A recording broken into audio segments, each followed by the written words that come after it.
आपी जी कस्टम्स में जाने का बड़ा शौक है, नौकरियां कब आएंगी? आपी जी एयरपोर्ट सिक्योरिटी फोर्सेस में जाने का बड़ा शौक है, पर नौकरियां कब आएंगी? आ गई हैं जी नौकरियां। फेडरल पब्लिक सर्विस कमीशन ने एफबीआर और एयरपोर्ट सिक्योरिटी फोर्सेस की नौकरियां और इसके साथ साथ जो है और भी बहुत सारे डिपार्टमेंट्स हैं जिसकी नौकरियों का ऐलान किया है। जी हाँ, ये इस साल ने जाते जाते फिर से एक दफ़ा एफपीएससी हुई मेहरबान और इन्होंने नौकरियों का किया ऐलान, जिसमें एएसएफ इंस्पेक्टर की भी नौकरियां हैं, एयरपोर्ट सिक्योरिटी फोर्सेस की हैं, inspector customs and intelligence officer की हैं, सिविलियन स्टोर ऑफिसर की हैं, लाइब्रेरियन की हैं, फीमेल्स के लिए जूनियर साइंटिफिक ऑफिसर है, असिस्टेंट मैनेजर है, स्टाफ वेलफेयर ऑफिसर है, इंस्ट्रक्टर है और डिप्टी डायरेक्टर हैं। ये तमाम नौकरियों का ऐलान फेडरल पब्लिक सर्विस कमीशन के थ्रू हुआ है। बेशक फेडरल पब्लिक सर्विस कमीशन में सीटें कम होती हैं, लेकिन बिलीव मी, ये मेरा पर्सनल तजर्बा है कि जिसके ऊपर हमेशा कम सीटें होती हैं ना, उस पर आपका चांस बन जाता है, क्योंकि हर कोई यही सोच रहा होता है कि यार एक सीट है, केड़ा नौकरी लभनी, और वो अप्लाई नहीं करता। और कुछ लोग जो अप्लाई कर देते हैं उसमें से आधे पेपर देने इसलिए नहीं आते, यार एक ही सीट है, छड़ो फलां काम कर लेने, फलां वेकेशंस से जाना। तो इससे होता ये कि जो लोग कंसिस्टेंट होते हैं, मेहनत कर रहे होते हैं और वाकई मेहनत कर रहे होते हैं, वो निकल जाते हैं, उनके लिए कंपटीशन हो जाता है कम। तो इस तरह की मालूमात के लिए, नौकरियों की मालूमात, इतने बेहतरीन टिप्स के लिए मेरे चैनल को सब्सक्राइब कर लें और इस वीडियो को आपने शेयर करना है। अगर आप नौकरियों की तलाश में हैं या आप ऑनलाइन वर्क के हवाले से कोशिश कर रहे हैं, देख रहे हैं काम, रिस्क की तलाश में हैं, तो आप एक बेहतरीन चैनल पर हैं। स्टे करें, इंशाल्लाह आपको फ़ायदा पहुंचेगा। तो आज हम बात कर रहे हैं फेडरल पब्लिक सर्विस कमीशन ने जिन नौकरियों का ऐलान किया है उनके हवाले से, जिसमें कस्टम इंस्पेक्टर भी है और इसके साथ साथ इसमें इंटेलिजेंस ऑफिसर भी है और जो है इंस्पेक्टर एएसएफ है और बाकी की नौकरियां हैं। एफपीएससी के लिए मैं आपको एक चीज़ बताती हूँ, जो बच्चे सबसे बड़ी गलती करते हैं वो ये करते हैं, इसमें अप्लाई करते हुए अप्लाई तो कर लेते हैं लेकिन इसका सिलेबस नहीं देखते। इसका सिलेबस अलग होता है, हर पोस्ट के लिए अलग होता है, और वो सिलेबस एफपीएससी की वेबसाइट पर अप्लाई, जब इसकी क्लोजिंग डेट हो जाती है उसके बाद अपलोड हो जाता है। उस सिलेबस के अकॉर्डिंगली तैयारी किया करें। बच्चों, ये जो कहते हैं ना कि जी नौकरियां ते हुंदियां नहीं, नौकरियां ते लभदियां नहीं, पता नहीं कितने नौकरियां नहीं जांदियां फिर ये जी, मतलब ये सारी हमारी नलायकियां होती हैं। हम ना मेहनत कर रहे होते हैं, ना इम्तिहानात की तैयारी कर रहे होते हैं और ना ही हम अप्लाई कर रहे होते हैं। नौकरी तो सिफारिश से मिलती है, ला ला ला ला ला, ला मचा देते हैं, और ज़रा भी मतलब ये जो मेहनत नहीं ना करते, इंतहाई नलायक किस्म के लोग होते हैं, उनके कमेंट्स होते हैं। आप अल्लाह पे यकीन रखें, अल्लाह तवक्कल रखें, आप लोग अप्लाई करें। अल्लाह कोशिश करने वालों को कभी अपने दर से खाली नहीं भेजता, इसलिए एक दो सीट कोई भी हो उस पर ज़रूर अप्लाई किया करें। चले जी, नौकरियों के बारे में मैं आपको बताती जाती हूँ। इसमें इंस्पेक्टर जो परमानेंट सीट है एयरपोर्ट सिक्योरिटी फोर्सेस की, इसमें जो आपकी हाइट है वो 5 फुट 2 इंच होनी चाहिए। फीमेल्स की और मेल्स की 5 फुट 6 इंच हाइट होना इसमें ज़रूरी है। इसके बाद हम बात कर लेते हैं जो मेल्स का वेट है कम से कम वो 48 केजी और फीमेल्स का 45 केजी होना ज़रूरी है। उसके बाद मेल्स की जो चेस्ट है वो 32/3 होना ज़रूरी है। एज लिमिट आपकी कम से कम 20 साल और ज़्यादा से ज़्यादा 28 साल हो सकती है। इसके साथ वो कहते हैं इसमें वैकेंसीज 2 हैं, लेकिन डोमिसाइल कोटा इन्होंने कहा जी पंजाब का वुमेन कोटा और एक जो है बलूचिस्तान का ओपन मेरिट इन्होंने रखना है। अच्छा, जो इसमें पंजाब का वुमेन कोटा है ना, आपको पता है लड़कियां बहुत कम आती हैं। मेरी बहनें लाजमी अप्लाई करें, बिलीव मी, जो इसमें से कोशिश वाकई करेगी ना वो निकल जाएगी। मौके बार बार नहीं मिलते, कोशिश किया करें। उसके बाद इंस्पेक्टर कस्टम्स और इंटेलिजेंस ऑफिसर की बात कर लेते हैं।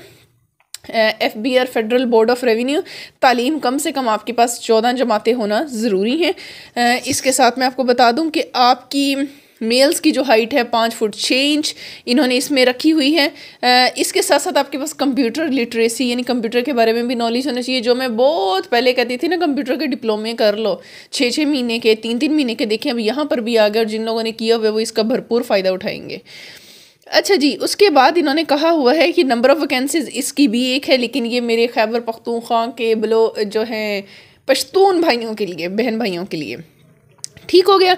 अच्छा जी, उसके बाद हम फर्दर चलते हैं आगे। सिविलियन स्टोर ऑफिसर है, 17वां स्केल है, गजटेड पोस्ट है। मैं आपको बताती जाऊँ कि फेडरल में जितनी भी नौकरियां आती हैं इसमें तनख्वाह के साथ साथ सरकारी घर भी मिलता है, हर अदारे को मिलता है, ये फेडरल में मिलती है। इसकी भी 4 सीटें हैं। लाइब्रेरियन फ़ीमेल है, इसकी जो जनाब सीट 1 है और पंजाब में माइनॉरिटीज़ कोटा की है, यानी मेरे माइनॉरिटीज़ बहन भाई भी इसके ऊपर अप्लाई कर सकते हैं।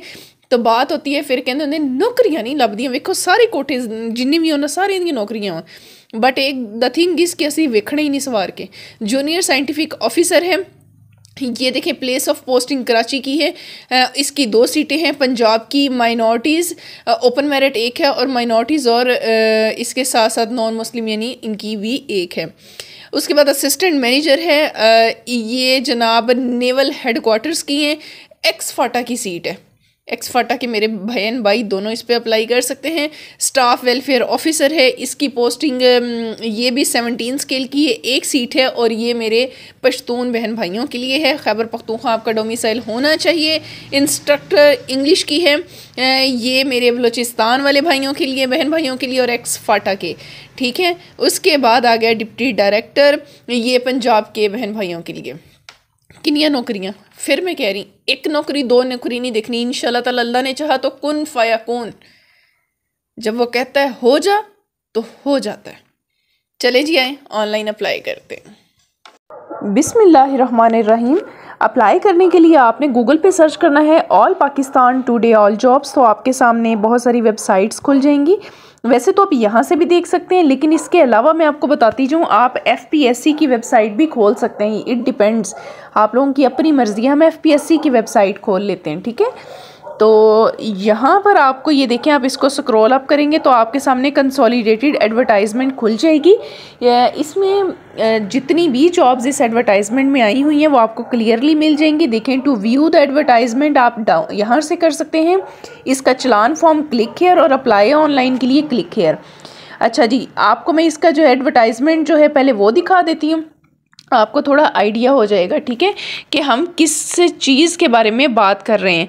ये देखिए, ये इसकी एडवर्टाइजमेंट है, इंस्ट्रक्टर है। अच्छा, इसमें आप लोग जो कर सकते हैं ना वो कस्टम इंस्पेक्टर पे कर सकते हैं, सिविलियन स्टोर ऑफिसर पे कर सकते हैं, लाइब्रेरियन पे फीमेल कर सकती है, जूनियर साइंटिफिक ऑफिसर है, assistant manager, staff welfare, instructor और डिप्टी डायरेक्टर। खैर ये बड़ी सीटें हैं, इन पर आप कर सकते हैं, ठीक है।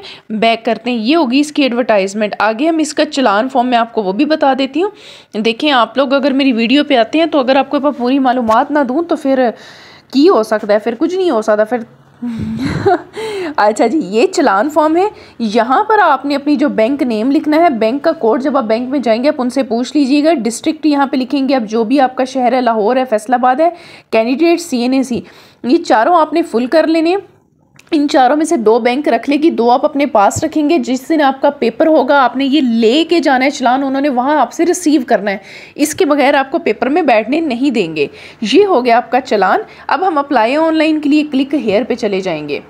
जनाब आपके सामने है, मैं आपको चीज़ें दिखा रही हूँ और मैं आपको ये भी बताऊँगी कि अगर अल्लाह ना करे आपकी इसमें कोई मिस्टेक हो जाए तो आप उसको भी कैसे दुरुस्त कर सकते हैं। जनाब यहाँ पर आपके सामने खुल जाएगा। इसमें टाइम लिमिट हमारा चल रहा है 9 मिनट 53 सेकंड 52 सेकंड के अंदर अंदर हमने इस पेज को फिल करना है। यहाँ पर आप अपनी पोस्ट को सिलेक्ट करेंगे, CNAC नंबर देंगे, जिस डेट को आपने फ़ी डिपॉजिट की है वो लिखेंगे। फ़ी डिपॉजिट कितने रुपए किए हैं आपने, 300, 750, हमने 300 रुपये किया है वो लिख देंगे। उसके बाद ब्रांच कोड लिख देंगे, बैंक लोकेशन लिख देंगे, यानी इस्लामाबाद है, कोई भी है जो भी आपका शहर हो आप वो लिख सकते हैं। उसके बाद आप अपना डोमिसाइल कब इशू हुआ था वो डेट लिखेंगे। उसके बाद आप अपना जेंडर लिखेंगे, रिलीजियस लिखेंगे, डोमिसाइल डिस्ट्रिक्ट लिखेंगे, टेस्ट सेंटर, यानी आप अपना कोई भी टेस्ट सेंटर चूज़ कर सकते हैं। डेट इज़ डेरा इस्माइल खान, गिलगित, गुजरांवाला, हैदराबाद, इस्लामाबाद, कराची, लाहौर, मुल्तान, जो भी हो, ठीक है। उसके बाद इंटरव्यू सेंटर भी, यहाँ पर आपने बड़ा सोच समझ के चीज़ें करनी है कि आपने अपना टेस्ट सेंटर और इंटरव्यू सेंटर दोनों एक ही रखिएगा। उसके बाद आपकी क्वालिफ़िकेशन का लिखेंगे और कहेंगे कि क्या आपके पास है वो क्वालिफ़िकेशन है जो हमने एडवर्टाइजमेंट में मांगी है, तो यहाँ पर आप करेंगे यस मेरे पास है।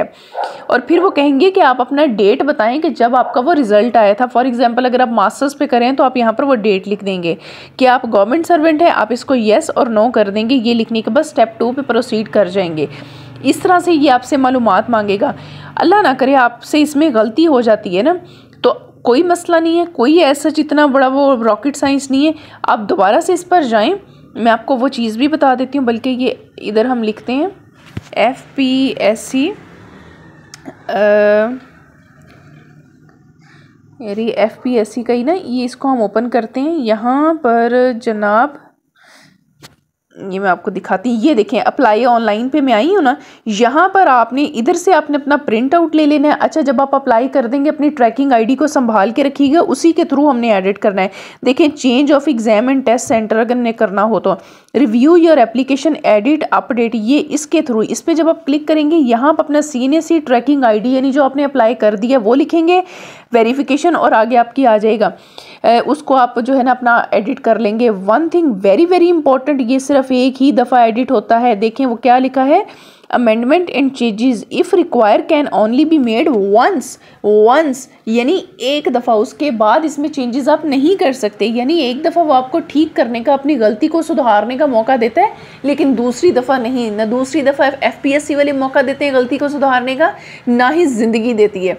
इसलिए एक ही दफ़ा जो भी काम करना है सोच समझ के करना है, सोच समझ के अप्लाई करना है। अगर आपको समझ लगा है कि मैंने आपको कोई वाकई इन्फॉर्मेशन दी है और आपको इससे फ़ायदा हुआ है, तो फिर वीडियो को लाइक भी कर दिया करो, शेयर किया करो, और अपना बहुत सारा ख्याल रखें, दुआ में याद रखें। अल्लाह हाफिज़, अल्लाह निगहबान।